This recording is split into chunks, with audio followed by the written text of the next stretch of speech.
Jesus is killed. Pilate still hoped the Jewish Supreme Court would finally let Jesus go, so he spoke to them again. "Once more, I tell you that I find no fault in him," he said. Then he brought Jesus out to them, wearing the crown of thorns and the purple robe.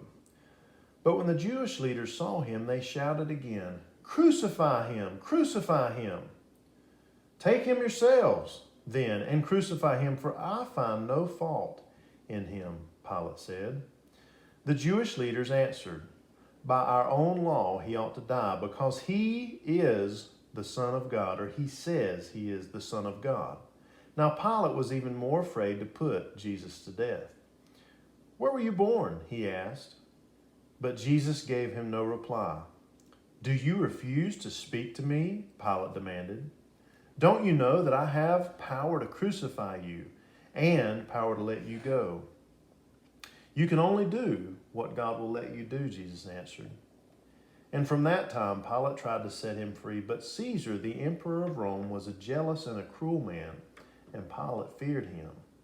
When the Jews saw that Pilate wanted to set Jesus free, they screamed out, "You are no friend of Caesar's if you free a man who claims that he's king. How will Caesar like that? What do you think he'll do to you?" Then Pilate was afraid to let Jesus go for the fear of Jewish leaders who would tell Caesar. So he gave Jesus to them to be crucified. Then Judas Iscariot, the disciple who had betrayed Jesus, was afraid because of what he had done. And he brought back to the Jewish leaders the 30 pieces of silver they had paid him for telling them where Jesus was. "I have sinned," he said, "for I have betrayed an innocent man."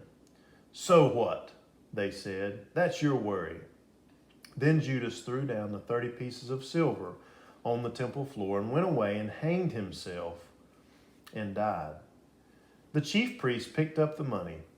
"It's against the law to put it into the treasury at the temple," they said, "for it was paid for betraying a man to his death." So they used the money to buy a field where foreigners could be buried, who died while visiting in Jerusalem. Then the soldiers took the purple robe from Jesus and gave him his own clothes again and led him away to die. Jesus had to carry the heavy wooden cross up a hill outside the city where he stumbled, and they made a man carry it whose name was Simon, who was coming in from the country. A crowd followed him to Skull Hill or Mount Calvary, just outside the city gates where he was to die. And there they nailed his hands and his feet to the cross, and they crucified him. Yet in his agony he prayed for them, "Father, forgive them, for they know not what they're doing." He pleaded. He meant that they didn't know how great their sin was in killing the Son of God, or how fearful their punishment would be. Then they gave him a mixture of gall and vinegar to drink. This was given to people who were crucified so they wouldn't feel their awful pain quite so much. But when Jesus had tasted it, he wouldn't drink it, for he was deliberately suffering those pains for all of us. They crucified 2 thieves with him, one on his right side and one on his left. People who were crucified did not die suddenly. They lived in terrible pain for many hours, sometimes hanging on the cross for days before they died. Jesus was crucified in the morning, but hung in agony until the afternoon. While the soldiers who had crucified him sat down and watched him there, they took his clothes and divided them among themselves and threw dice for his coat. Pilate told the soldiers to place this sign on the cross above Jesus' head: "Jesus of Nazareth, the King of the Jews." These words were read by many, for the place where he was crucified was near the city. The people passing by felt no pity for him, but mocked him, saying, "If you are the Son of God, come down from the cross." And one of the thieves who was crucified with him said, "If you are Christ, save yourself and us." But the other thief said, "Lord, remember me when you come into your kingdom." And Jesus told him, "Today you'll be with me in paradise." Jesus meant that the sins of the thief were forgiven. And as soon as he died, even that very day, his real self would go to the happy place where Jesus was going. Jesus' mother and his disciple John were standing near the cross while Jesus died. And Jesus saw them standing there and asked John to take care of his mother, since he was going to die and leave her. From that hour, John took her to his own home and cared for her just as though she was his own mother.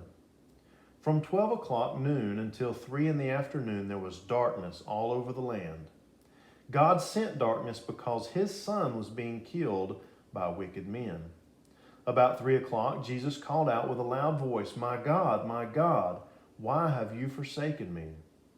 He said this because God seemed to have turned away from him, and it was true. For God had turned away from our sins for which Jesus was dying. When one of the men standing there heard his cry, he ran and got a sponge and filled it with sour wine and held it up on a stick to Jesus' mouth so that he could drink it. Jesus tasted it and then cried out, "It is finished." And he bowed his head and died. At that moment, the curtain which hung in the temple in front of the Holy of Holies was torn in two from top to bottom, and the earth shook, breaking great rocks. And many people who loved the Lord came back to life. And when Jesus rose from the dead 3 days later, they came out of the tombs and walked into Jerusalem and were seen by many of their friends.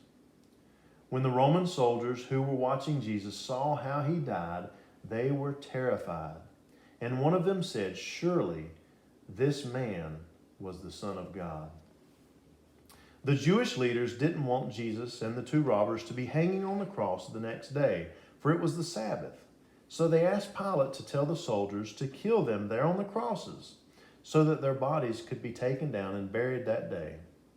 Pilate agreed and told the soldiers to break their legs because this would make them die more quickly.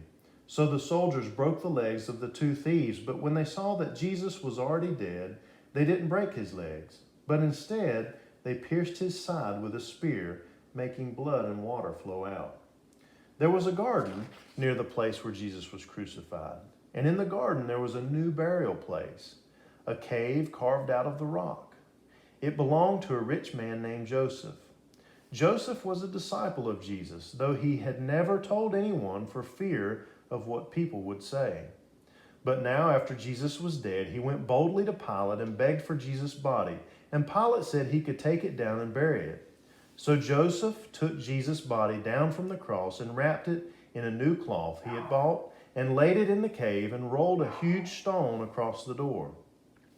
Meanwhile, the Jewish leaders went to Pilate and said, "Sir, while that liar was still alive, he said, 'After 3 days I will rise again.' Please place a guard for the next 3 days at the cave where he is buried, so that his disciples can't come in the night and steal his body. And then tell everyone he has come back to life." So Pilate agreed, and the soldiers were sent over to guard the cave so no one could get in and steal Jesus' body. But during the night, the angel of the Lord came down from heaven and rolled back the stone from the cave and sat upon it. His face was as bright as lightning, and his clothes were as white as snow. The soldiers trembled for fear and became weak and helpless as dead men. They ran into the city, terrified. Early the next morning, as it was getting light, Mary Magdalene and the other Mary and Salome came to the tomb, bringing spices to embalm him, that is, to keep his body from changing to dust. "But how can we ever roll the stone away from the door of the cave?" they wondered, for it was very heavy. But when they got there, the stone was pushed aside. They went into the cave, and there was an angel in a long white robe. They were badly frightened, but the angel said to them, "Don't be afraid. Are you looking for Jesus? He isn't here. He has come back to life again. See, this is where his body lay. Now go and tell his disciples that he is alive again and that he will meet them in Galilee." The women ran from the cave in great fear and yet with great gladness, and went to tell his disciples what had happened. But when they were running, Jesus met them. "Hello there," he greeted them, and they came and held him by the feet and worshiped him. "Don't be afraid," he said, "but tell my brothers, my disciples, including Peter, to go to Galilee, for I will meet them there." When the women told the disciples what the angel had said, Peter and John ran to the cave to see for themselves. John got there first and stooped down and looked in and saw the linen sheet lying there. the one Joseph had wrapped around Jesus' body, but he didn't go inside. Then Peter arrived and went right in. So then John went in too, and they finally realized that Jesus had come back to life again. Before that, they hadn't understood what he had meant when he told them that he would be alive again 3 days after he died. Meanwhile, some of the guards reported to the Jewish leaders what had happened during the night. The Jewish leaders gave them money to get them to lie about what had happened and to say that his disciples had come during the night while they were asleep and stolen Jesus' body. How would the guards know what had happened while they were asleep anyway? If the governor hears about it and wants to kill you for sleeping, for the soldiers were killed if they slept on duty, we will persuade him to pardon you, they promised. So the soldiers took the money and said what the Jewish leaders told them to. But of course, it was a lie, for they hadn't been asleep at all.